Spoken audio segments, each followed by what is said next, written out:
السلام علیکم اسٹوڈینٹس، امید کرتی ہوں آپ سب خیریت سے ہوں گے۔ بیٹا آج 9 کی اسلامیت اختیاری کے پیج نمبر 6 کے کوشچن نمبر 3 تلاوت قرآن کے ظاہری آداب بیان کیجیے، اس کی آج ہم ریڈنگ کریں گے اور اس کو آپ نے بہت اچھے سے یاد کرنا ہے۔ ٹھیک ہے بیٹا، پیج نمبر 3 اوپن کیجیے، ریڈنگ سٹارٹ کرتے ہیں بیٹا۔ بسم اللہ الرحمن الرحیم۔ آداب تلاوت قرآن۔ قرآن حکیم نہایت اہم اور مقدس کتاب ہے بیٹے، اسے عام کتاب کی طرح نہیں پڑھا جاتا بلکہ اس کے پڑھنے کے مخصوص آداب ہوتے ہیں۔ ٹھیک ہے، آج ہم وہی پڑھیں گے۔ جیسا کہ پہلے لکھا جا چکا ہے کہ اس کو کٹ کر دیجئے، ہمارا 3 کوشچن جو ہے اس کا آنسر لفظ سے سٹارٹ ہوگا۔ لفظ قرآن قرأت سے بنا ہے جس کے معنی پڑھنے کے ہیں۔ قرآن و حدیث میں اس کتاب الہی کی تلاوت پر زور دیا گیا ہے۔ اللہ تعالیٰ نے فرمایا فَاقْرَؤُوا مَا تَيَسَّرَ مِنَ الْقُرْآنِ، بس تم سے جتنا قرآن آسانی سے پڑھا جا سکے پڑھ لیا کرو۔ اللہ تعالیٰ نے فرمایا ہے کہ تم دن میں ایک مرتبہ بھی میرا قرآن کھولتے ہو اور اس کا ایک حرف تلاوت کر دیتے ہو تو میں اسے 10 نیکیوں کا ثواب دوں گا۔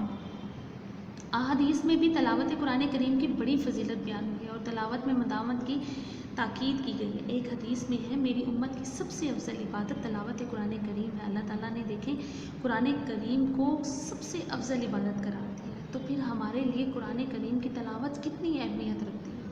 قرآن کریم کی تلاوت کا بہت زیادہ ثواب ہے۔ حدیث شریف میں ہے جو شخص قرآن کا ایک حرف تلاوت کرے گا اسے 10 نیکیوں کا ثواب ملے گا۔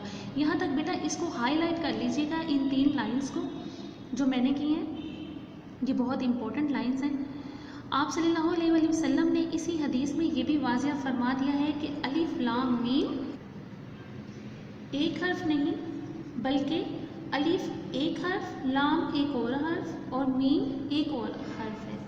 مطلب الف لام میم تینوں علیحدہ علیحدہ حرف ہیں۔ تلاوت قرآن کریم کے سلسلے میں یہ امر پیش نظر رہنا چاہیے کہ قرآن حکیم نہایت اہم اور مقدس کتاب ہے، اس لیے کہ یہ خالق ارض و سما کی کتاب ہے، یہ اللہ تعالیٰ کی کتاب ہے، یہ ایک مقدس کتاب ہے، یہ عام کتاب نہیں ہے جسے اگر پہاڑوں پر نازل فرما دیا جاتا تو وہ لرز اٹھتے۔ اس لیے اسے عام کتابوں کی طرح نہیں پڑھا جاتا بلکہ اس کے پڑھنے کے مخصوص آداب ہیں جن کو مختصراً بیان کیا جاتا ہے۔ نمبر 1 پاکیزگی۔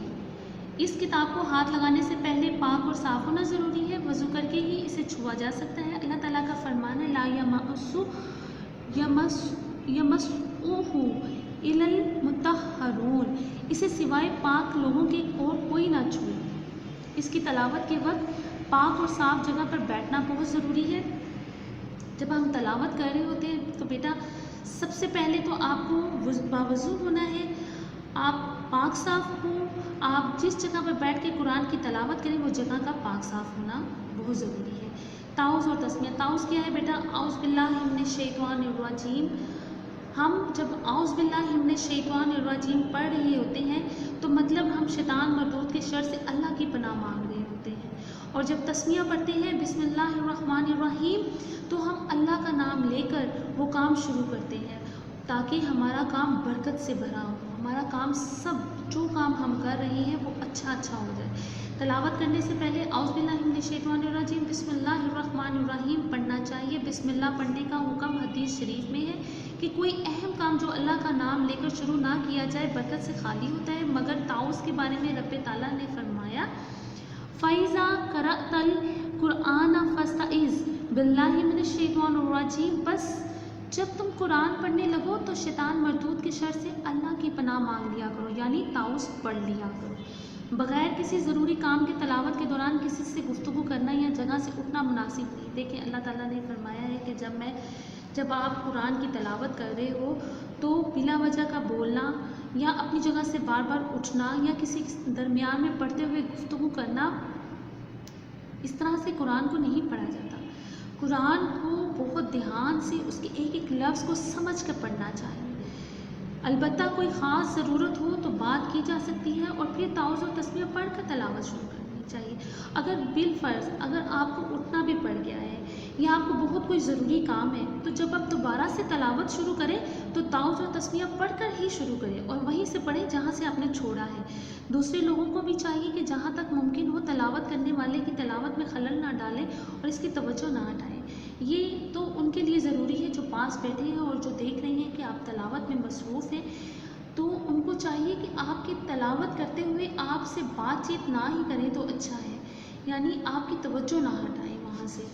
اب ہمارے پاس نمبر 3 ہے ترتیل. ترتیل کا کیا مطلب ہوتا ہے بیٹا؟ ترتیل کا مطلب ہے قرآن پاک کو ٹھہر ٹھہر کر پڑھنا، آرام سے پڑھنا، تسلی سے پڑھنا، ایک ایک لفظ کو سمجھ کر پڑھنا. قرآن مجید کو جلد جلد نہیں بلکہ اطمینان اور آرام کے ساتھ ٹھہر ٹھہر کر پڑھنا چاہیے، اس طرح کہ ایک ایک حرف صحیح طریقے سے ادا ہو جائے. اللہ تعالیٰ کا حکم ہے ورتل القرآن ترتیلا، اور قرآن کو خوب ٹھہر ٹھہر کر پڑھیں، آرام سے پڑھیں، اس کے ایک ایک لفظ کو سمجھ کر پڑھیں. احتیاط کرنا، کس کی احتیاط کرنا؟ زبر زیر پیش کی احتیاط کرنا.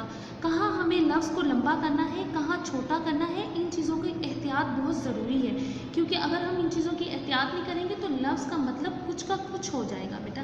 قرآن کریم کے پڑھنے میں زبر زیر پیش کی بڑی احتیاط کرنی چاہیے، کیونکہ زیر زبر کے فرق سے معنی کچھ کے کچھ ہو جاتے ہیں، بلکہ بہت سے ایسے مقامات ہیں جہاں حرکات کی تبدیلی سے معنی اس قدر بدل جاتے ہیں. حرکات کی تبدیلی مطلب ہم نے لمبا نہیں کیا، ہم نے چھوٹا نہیں کیا، ہم نے اس لفظ کو زیر کی بجائے زبر سے پڑھ لیا، پیش کی طرح سے پڑھ لیا، تو کیا نوبت آئے گی کہ نوبت کفر و شرک تک جا پہنچتی ہے. اس لیے کہتے ہیں قرآن کریم کو جب بھی آپ پڑھیں بہت دھیان سے سمجھ کر اس کو پڑھنا چاہیے. بیٹا آج ہم نے یہاں تک ریڈنگ کر لی ہے. آج کی ڈیٹ آپ مینشن کر لیجئے یہاں پر 14/9/21. ٹھیک ہے بیٹا، انشاءاللہ تعالی ہم اپنا کل رموز و اوقاف سے اپنا ریڈنگ سٹارٹ کریں گے، یہیں سے کنٹینیو ہو جائیں گے. بیٹا جو میں نے آج آپ کو ریڈنگ کروائی ہے یہاں تک، یہ ہاف ہمارا کوشچن بنتا ہے آنسر. ٹھیک ہے، 3 کوشچنس جو ہمارے پاس تھا اس کا آنسر ہاف ہے. ٹھیک ہے بیٹا، ہم انشاءاللہ کل یہیں سے کنٹینیو کریں گے اپنی ریڈنگ. آپ نے اس کو بہت اچھے سے بیٹا یاد کرنا ہے. ٹھیک ہے، اپنا بہت سا خیال رکھیے گا. اللہ حافظ.